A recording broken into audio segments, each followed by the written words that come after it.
Assalomu alaykum azizlar. Sog' salomat, muborak Muharram oylari savoblaridan bahramand bo'laroq bardammisiz? Omon bo'ling. Azizlar, buyuk Robbimning ato etgan yoz ne'matlariga g'arq bo'lib turibmiz. Mevalarning hisobi yo'q. Bir-biridan mazali, foydali, tanga quvvat, dardga malham, dilga rohat. Shukrini ado eta bilyapmizmi? Isrofidan qo'rqamizmi? Muborak Qur'oni Karimda qayta takrorlanuvchi ibora bor. Yeng, iching, shukr qiling, isrof qilmang. Aslida bu ibora tirikchiligimizning shiori bo'lishi kerak. Lekin ba'zan afsuski, buyuk kalomning bu buyrug'ini inson o'qib turib ham, eshitib turib ham amal qilmagan hollarni ko'ramiz. Go'yo bu buyruqni jonivorlar tinglaganu, qushlar tinglaganu, qurt-qumursqalar tinglaganu, odam zoti eshitmay qolgan.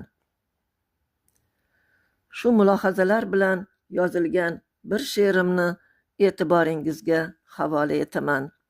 Marhamat, tinglab mulohaza qiling. Bismillahirrohmanirrohim.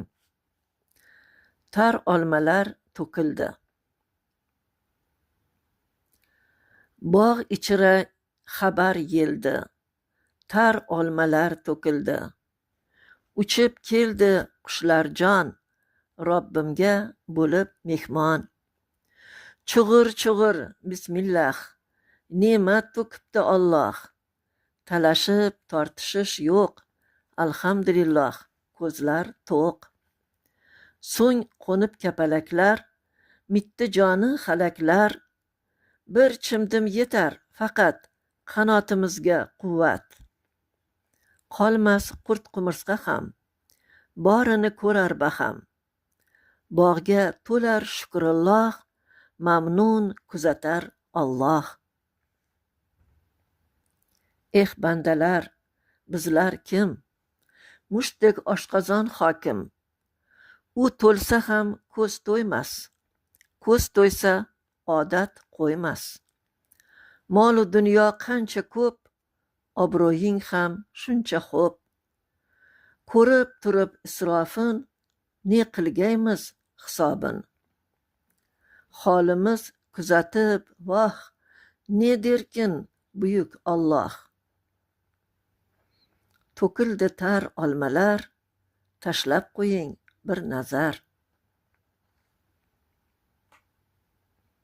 Rahmat e'tibor uchun. Yana she'riy suhbatlarda uchrashaylik. Bu suhbatlarning iymon yo'lida nafli bo'lishini Allohdan so'ragan holda xayrlashaman. Omon bo'ling azizlar.